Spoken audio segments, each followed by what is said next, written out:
Allô, je m'appelle Mathieu Fortin et je vais vous lire un extrait de Destination Finale, tome 1, Immersion. C'est une série de romans de science-fiction pour les lecteurs de 11 ans et plus. Chapitre 1. Escouade en mission.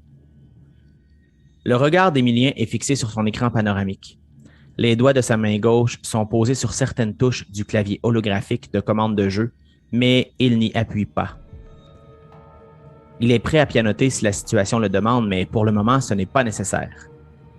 Ses coudes sont bien appuyés dans les supports ergonomiques de sa chaise de gaming, ce qui lui permet d'avoir les avant-bras en position verticale, à portée de main, des multiples touches projetées dans les airs par son ordi.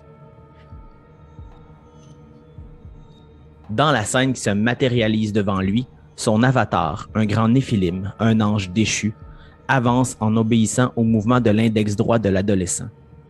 Grâce aux écouteurs minuscules haute définition glissés dans ses oreilles, la musique l'immerge dans l'univers sombre de Destination Finale, son jeu multijoueur en ligne préféré.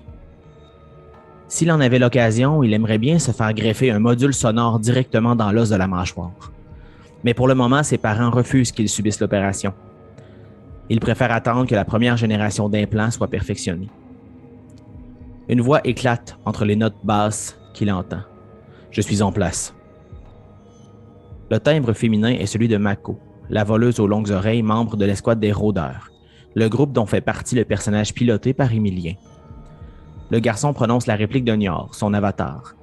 La programmation du jeu module immédiatement son ton pour que ses compagnons d'armes entendent la voix grave et profonde du personnage. Dès que Flore donne le go, on attaque. En quelques mouvements de sa main droite, Emilien dirige Nior vers le coin du grand bâtiment de briques. Le système de perception de son ordinateur, basé sur l'analyse des données bioélectriques de l'adolescent, réagit à la microseconde. Rapidement, Nior est en position. Quand Emilien a découvert cette mission, Lee a vu la chance d'amasser assez d'argent pour changer de station. C'est comme ça dans Destination Finale. Les personnages se déplacent d'un îlot à l'autre en train. Pour utiliser les wagons et voyager,